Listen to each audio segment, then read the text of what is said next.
Tropes are everywhere when you start watching wrestling. For example, when a wrestler comes to the ring to make the save, why all of a sudden does their theme music start to play? Now the answer is so the crowd can go, oh my gosh, I can't believe it. But if this was actually real, it'd be absolutely ridiculous. To this day, I still want to talk to the audio guy, like, what exactly are you doing? And of course, this is happening in every single promotion that exists. However, there is one that we need to take, and we need to kill it forever. Why? Here's why.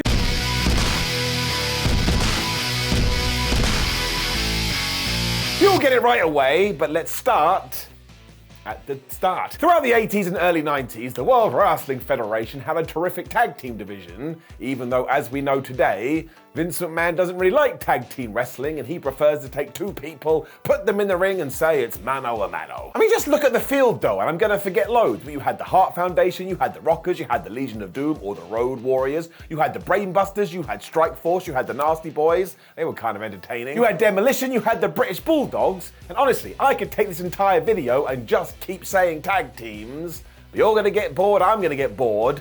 When I'm on my deathbed, I'm going to be like, man, that was a waste of time. Somebody I threw in there in purpose, though, was the Rockers, who of course were Shawn Michaels and Marty Jannetty. When they first busted on the scene, nobody could believe their eyes, because they were flipping and they were flopping and they were flying, and they are one of these pairings that helped shape what we know wrestling to be in 2023. They loved a good old dive. It brought them to the AWA Tag Team Championships on 2 occasions, and while that never happened in the WWF when they did jump ship, there was no two ways about it. Everybody loved the Rockers, and then it all went bad. Fast forward a few years, it was quite clear Vince McMahon had gone, oh, hey, there's Shawn Michaels, he's definitely got something, which is why in February 1992, both the Heartbreak Kid and Marty Jannetty went and had a little bit of a sit down on Brutus Beefcake's barbershop. Now this was to discuss the tensions that have been quite apparent with the team, so what they were going to do is they were going to sort all of this out and finally go after the tag team titles.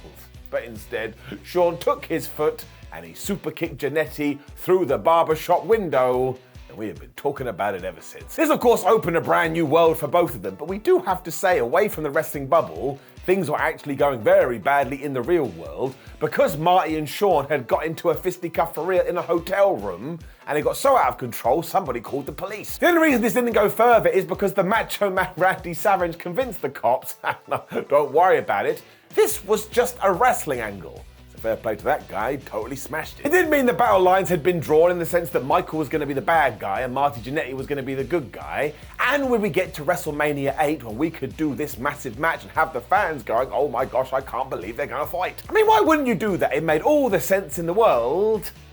And all of a sudden it turned out Jannetty was not having a good time of it at all. Because while the program did start, 2 weeks after the famous super kick heard around the world, all of a sudden Marty was getting arrested in Florida. This wasn't good at all. His punishment for apparent drug charges and resisting arrest was that he got put under 6-month house arrest, and given that he couldn't leave his abode, the WWF was like, well, you can't do much for us then, now can you? We're going to have to give you your release. Now it's important to keep that in your mind because we're going to come back to it a few times, and actually when we got to October, everybody changed their minds and they did rehire Jannetty. This was ages after WrestleMania 8, however, and by this point Shawn Michaels had a brand new manager in Sherry Martel, and he had beaten the British Bulldog to become the Intercontinental Champion, so he was climbing up the ladder. We still decided to inject Marty back into this when he did confront Shawn Michaels on an episode of WWF Superstars. And look, he got a massive reaction, but don't pretend otherwise. Everybody was sat in the back with their arms crossed going, well, this is fine for now, but we better keep an eye on it. It brought us to the 1993 Royal Rumble, where Shawn Michaels had actually successfully defended his IC title against Marty Jannetty, when, yes, soon after this, Mart got fired again. This all came down to the fact that apparently during this match he was drunk. You can go Google that for more information. But amazingly, he was then hired back. And this time people thought, okay, I know what we have to do. If we go all in with Jannetty, everything will be fine. So he took on Michaels and he beat him for the championship. This is when Diesel debuted though, and soon the Intercontinental belt was back around Shawn Michaels' waist because the WWF wanted to go in a different direction. So while we kind of got this a little bit, ultimately we drew a line under it, and we totally forgot. So when we fast forward to today, everybody knows Shawn Michaels as a 4-time world champion, a 2-time Hall of Famer, and a bunch of other accolades that would take us days to reel off. Whereas when it comes to Marty Jannetty, well, the list isn't as big. He still was able to bounce around places like WCW and ECW, and the reason I'm telling you all of this is so that you understand Marty Jannetty was a very, very talented professional wrestler, and if he could have got his personal issues in check, who knows where his ceiling would have been. It has now spilt out to the wider conversation though, because now when we have any kind of a tag team, and maybe one performer is better than the other, do you know what we do? We go, well, that guy's Shawn Michaels, and the other guy is Marty Genetti. This is a wrestling trope, and it's one that needs to be stamped out right now. Because again, Genetti totally had the skills to be a super duper star, but he just wasn't able to keep other aspects of his life together. I mean, you can go through so many duos and at least one person gets tarred with this brush and it just has to stop. Like recently down in NXT, JC Jane and Gigi Dolan broke up.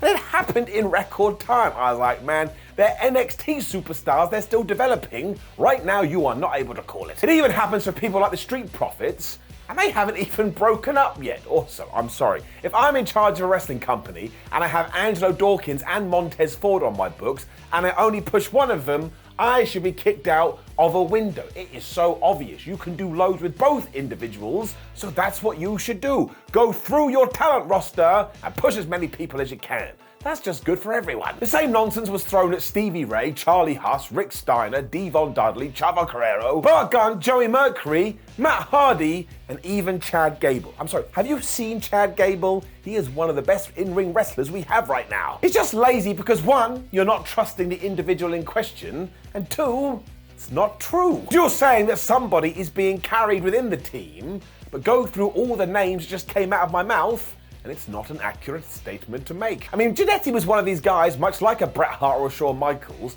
that management would always go to thinking, man, we need to get a good match out of this nobody over here, put him with Marty because Mart knows what he's doing. So if he was able to keep on the straight and narrow, I bet you I would be telling you a different story because it was outside influences that ultimately pushed WWE's hand. And even when they tried again years later in 2005, they had to cut it short because he fell into this bother once more. So I just think that it's time to stop it. I'm not saying you can't have a preferred wrestler if you do have a favorite tag team, but to go that somebody is going to be Marty Jannetti'd, I like it, man. Rubs me the wrong way, and it makes me feel like a sad panda. What's really odd is that I'm pretty sure I'm already preaching to the converted, because these days, we all swan around saying the same thing, and yet it always somehow breaks through the cracks. So, let's get together and decide that we are going to end this way of thinking. It doesn't matter who the tag team is, if some company does have plans to break them up, let's hope both of them go on to become absolutely super successful,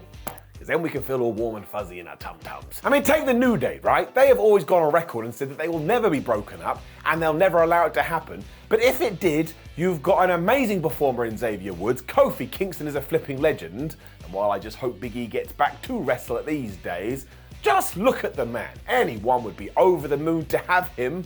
You're gonna tell me you would pull the rug out from under one of these guys? I don't want anything to do with your wrestling company at all. There we go. I've said my piece. And of course, there's plenty of other things that we could talk about when it comes to tropes. And I'll probably do them too at some stage. In fact, we could have the wrestling trope series. Let me know in the comments. Also, please do like the video, share the video, and subscribe. And of course, we have a website, WhatCulture.com, where you can read more articles like this with your eyes. And look, there's videos on the screen. Give it a click and see what happens. You think you know, but do you know really? I'm gonna say no. You can also follow us on social media at WhatCulture WWE and Simon Miller 316. But above all of that, thank you for your time. Thank you for joining me here today. My damn hands have got stuck together. So I better really get into doing a double axe handle. I'm not going to be able to do much else. Goodbye.